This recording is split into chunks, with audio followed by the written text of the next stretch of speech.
Hello friends, ನಮಸ್ತೆ. Welcome back to Neelu cooking. ಇವತ್ತಿನ ವಿಡಿಯೋದಲ್ಲಿ ನಾನು ನಿಮಗೆ ಈ ಮಜ್ಜಿಗೆ ಸಾರನ್ನ ತುಂಬ ಕಡಿಮೆ ಸಮಯದಲ್ಲಿ ರುಚಿಯಾಗಿ ಹೇಗೆ ಮಾಡ್ಕೊಳ್ಳೋದು ಅಂತ ತೋರಿಸ್ಕೊಡ್ತಾ ಇದ್ದೀನಿ. ಮುದ್ದೆ ಹಾಗೆ ಅನ್ನಕ್ಕೆ ಈ ರೀತಿ ಮಾಡಿಕೊಂಡ್ರೆ ಸೂಪರ್ ಆಗಿರುತ್ತೆ. ಈಗ ಬೇಸಿಗೆ ಕಾಲ ಅಂತೂ ಶುರುವಾಗ್ತಾ ಇದೆ. ಸೊ ಈ ರೀತಿ ಮಜ್ಜಿಗೆ ಸಾರನ್ನ ಮಾಡಿ ತಿನ್ನಲೇಬೇಕು. ಆರೋಗ್ಯ ಕೂಡ ತಂಪಾಗಿರುತ್ತೆ. ಲೇಟ್ ಮಾಡ್ತೀರಾ, ಈ ಮಜ್ಜಿಗೆ ಸಾರನ್ನ ಹೇಗೆ ಮಾಡ್ಕೊಳ್ಳೋದು, ವಿಧಾನ ಏನು ಅಂತ ನೋಡೋಣ. ನಮಗೆ ಇಲ್ಲಿ ಮಜ್ಜಿಗೆ ಸಾರು ಮಾಡ್ಕೊಳ್ಳೋದಕ್ಕೆ ಮೊಸರು ಬೇಕಾಗತ್ತೆ. ಮನೆಯಲ್ಲೇ ಮಾಡ್ಕೊಳ್ಳಿ, ಮೊಸರು ತುಂಬ ಚೆನ್ನಾಗಿರುತ್ತೆ ಟೇಸ್ಟು. ಈ ರೀತಿ ನಾನಿಲ್ಲಿ ಒಂದು ಅರ್ಧ ಲೀಟರ್ ಆಗುವಷ್ಟು ಹಾಲಿನಲ್ಲಿ ಮೊಸರನ್ನ ಮಾಡಿ ತೊಗೊಂಡಿರೋದು. ಗಟ್ಟಿಯಾಗಿರೋ ಮೊಸರಿಗೆ ಸ್ವಲ್ಪ ನೀರು ಹಾಕಿ ಚೆನ್ನಾಗಿ ಸ್ಮೂತಾಗಿ ಮಜ್ಜಿಗೆನ ಮಾಡ್ಕೊಳ್ಬೇಕು. ಸ್ವಲ್ಪ ಗಟ್ಟಿಯಾಗೇ ಇರಲಿ ಮಜ್ಜಿಗೆ. ನಂತರ ಈಗ ಮಸಾಲೆಗೋಸ್ಕರ ಮಿಕ್ಸರ್ ಜಾರ್ನಲ್ಲಿ ಒಂದು ಅರ್ಧ ಕಪ್ನಷ್ಟು ಹಸಿ ತೆಂಗಿನಕಾಯಿನ ಕಟ್ ಮಾಡಿ ಹಾಕ್ಕೊಳ್ಬೇಕು. ಮತ್ತು ಇದಕ್ಕೇನೆ ಒಂದು ಇಂಚ್ ಆಗುವಷ್ಟು ಶುಂಠಿ, ಮತ್ತು ಒಂದು 2 ಹಸಿಮೆಣಸಿನಕಾಯಿ ಅಥವಾ ನಿಮ್ಮ ಖಾರಕ್ಕೆ ಎಷ್ಟು ಬೇಕೋ ಅಷ್ಟು ಹಸಿಮೆಣಸಿನಕಾಯಿ, ಒಂದು ಹಿಡಿ ಆಗುವಷ್ಟು ಕೊತ್ತಂಬರಿ ಸೊಪ್ಪು, 1/4 ಟೀ ಸ್ಪೂನ್ ಆಗುವಷ್ಟು ಜೀರಿಗೆ, ಇಷ್ಟನ್ನ ಹಾಕ್ಕೊಂಡು ನೈಸಾಗಿ ಮಸಾಲೆನ ರುಬ್ಬಿ ಪಕ್ಕೆತ್ತಿಟ್ಕೊಳ್ಳಿ. ಈ ಥರ ಮಸಾಲೆ ರುಬ್ಬಿದಾದಮೇಲೆ ಹೀಗೆ ನೆಕ್ಸ್ಟ್ ಮಜ್ಜಿಗೆ ಸಾರು ಮಾಡ್ಕೊಳ್ಳೋದಷ್ಟೇ.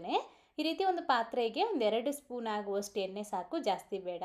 1/4 ಟೀ ಸ್ಪೂನ್ ಆಗುವಷ್ಟು ಸಾಸಿವೆ ಕಾಳು ಹಾಕ್ಕೊಂಡು ಸಿರಿದಾದಮೇಲೆ ಇದಕ್ಕೆ ಒಂದು 1/4 ಟೀ ಸ್ಪೂನ್ ಆಗುವಷ್ಟು ಜೀರಿಗೆ, ಸ್ವಲ್ಪ ಕರಿಬೇವಿನ ಸೊಪ್ಪು, ಒಂದು 2ರಿಂದ 3 ಒಣಗಿದ ಮೆಣಸಿನಕಾಯಿ, ಹಾಗೆಯೇ ಒಂದು ಈರುಳ್ಳಿನ ಈ ರೀತಿ ಕಟ್ ಮಾಡಿ ಹಾಕ್ಕೊಂಡು ರುಚಿಗೆ ತಕ್ಕಷ್ಟು ಉಪ್ಪು. ನಾವು ಮಜ್ಜಿಗೆ ಕೂಡ ಹಾಕ್ಕೊಂಡಿಲ್ಲ, ಸೊ ಡೈರೆಕ್ಟಾಗಿ ನಾನಿಲ್ಲಿ ಇಲ್ಲೇ ಹಾಕ್ಕೊಂಡಿದ್ದೀನಿ ಉಪ್ಪನ್ನ.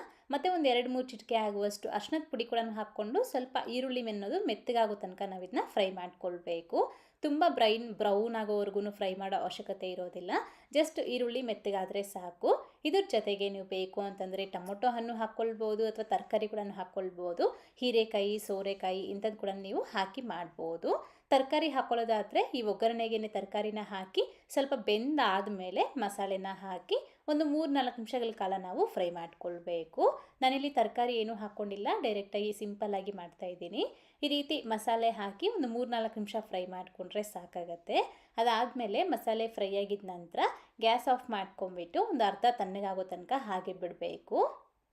ಅಂದರೆ ಇದು ನಮಗೆ ಸ್ವಲ್ಪ ಬಿಸಿ ಇರುವಾಗೇ ಮಜ್ಜಿಗೆ ಹಾಕ್ಕೊಂಡ್ರೆ ನಮಗೆ ಮಜ್ಜಿಗೆ ಒಡೆದಂಗೆ ಆಗಿಬಿಡುತ್ತೆ, ಸರಿಯಾಗಿ ಆಗೋದಿಲ್ಲ. ಹಾಗಾಗಿ ಆ ಬಿಸಿ ಅನ್ನೋದು ಸ್ವಲ್ಪ ಆರಬೇಕು. ಅದಾದಮೇಲೆ ಇದಕ್ಕೆ ನಾವು ಫಸ್ಟೇ ರೆಡಿ ಮಾಡಿ ಎತ್ತಿಟ್ಕೊಂಡಿರೋ ಮಜ್ಜಿಗೆನ ಹಾಕ್ಕೊಳ್ಬೇಕು.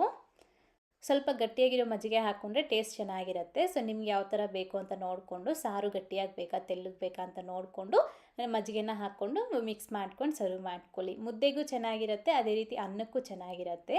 ಅಷ್ಟೇ. ಇವತ್ತಿನ ರೆಸಿಪಿ ಇಷ್ಟ ಆದರೆ ತಪ್ಪದೆ ಲೈಕ್ ಮಾಡಿ, ನಿಮ್ಮ ಫ್ರೆಂಡ್ಸ್ಗೂ ಫ್ಯಾಮಿಲಿ ಮೆಂಬರ್ಸ್ಕೊಂಡು ಶೇರ್ ಮಾಡಿ. ಮತ್ತಷ್ಟು ರೆಸಿಪೀಸ್ಗಾಗಿ ನೀಲು ಕುಕಿಂಗ್ ಚಾನಲ್ಗೆ ಸಬ್ಸ್ಕ್ರೈಬ್ ಆಗಿ. Thank you. Keep watching Neelu cooking.